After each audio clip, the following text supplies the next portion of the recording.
Aren't there too many questions regarding the subject of fat loss? Do you think having too many pizzas are making you fat? The burgers are making you fat? It's the fries. It's the aerated drink, the Pepsi, the Coke. Is it the sugary substances like the donuts and the cakes?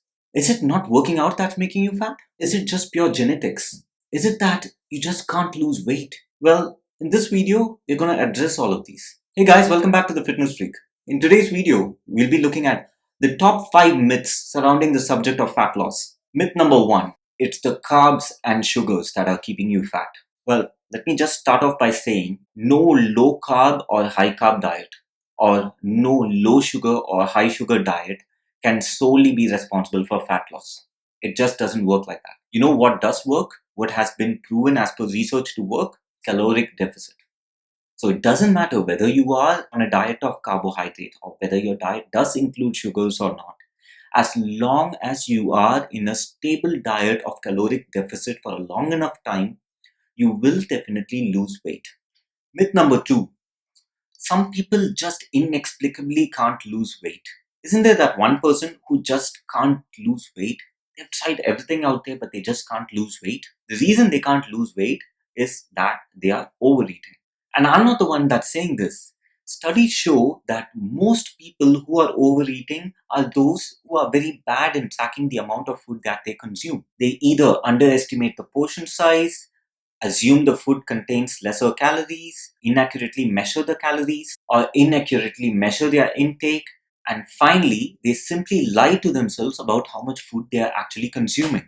Based on current statistics, most people who claim to be in an 800 to 1200 caloric deficit diets are actually inaccurately estimating their diet by at least 2000 calories, which means they are actually consuming 3200 calories on the maximum. Why these people are unable to measure the food? They are not using a food weighing scale.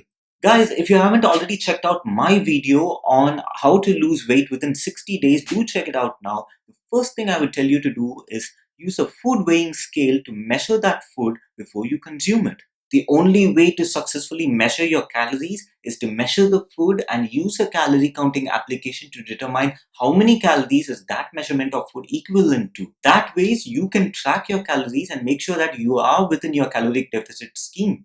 Else you will overeat, and overeating will not help with weight loss. Myth number 3. Cheat meals. Cheat meals are meant to be had only one time in a week to reduce the amount of psychological stress that you're undergoing because you're dieting the rest of the week.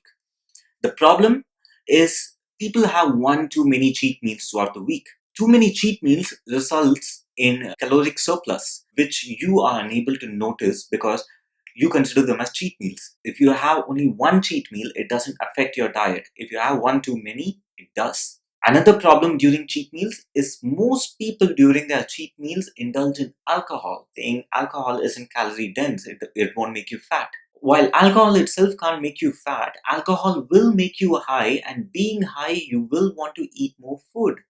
Hence, you will enter a state of caloric surplus one way or the other. So, stay away from these things and stick to a caloric deficit for a long enough time in order to lose fat and weight.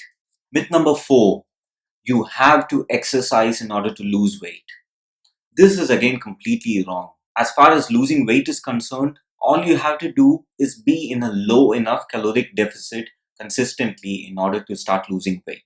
The only reason you want to exercise alongside being in a caloric deficit is if you want to build muscle. And that too, the only exercises that you need to do while being in a state of caloric deficit is resistance training. Resistance training has this effect of building your metabolism and helping in the fat burning process.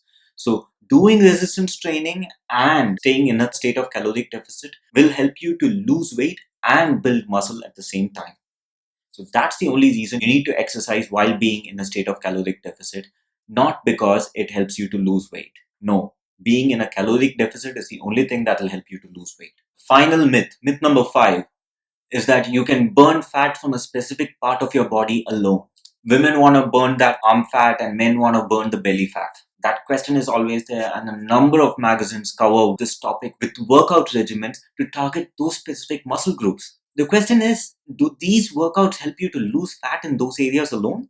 No, none of the workouts will help you to lose fat from a particular part of your body. The only way that you can lose fat is by losing fat throughout your body at the same time. Losing fat is a whole body process, guys, and the only way that you can lose fat is by creating a caloric deficit meal plan and combining that with an intense resistance training regimen. These two together will help you to lose fat in the long run. So stop doing those bicep curls and stop doing those infinite stomach exercises. Both of those aren't going to help. Go and figure out your caloric deficit meal plan. If you are unable to do that, check out my video on how to create a 60-day caloric deficit meal plan in order to lose weight. Follow that and combine that with an equally intense resistance training regimen, and you will be on your way to becoming the best version of yourself. So guys, as you can see, there's no real reason that is stopping you from losing weight and getting fit. The only reason that these myths exist is because of lack of information and a tendency to not look things up before believing them. And I hope this video brings you that information and clarity so that you break past these barriers and become the best version of yourself by losing weight, getting fit, and staying fit. So that's it for the myths, guys. If you like this video, hit the thumbs up button and share this with your circles and friends who you think need to hear this information. And if you want me to cover any further topics with regards to fitness and exercise, do leave that also in the comment section down below. If you like this video and want to see more content like this, hit subscribe and turn on the bell icon so that you'll get notified in future whenever I upload a video. That's it for the video, guys. I'll talk to you soon. Until then, keep it fit.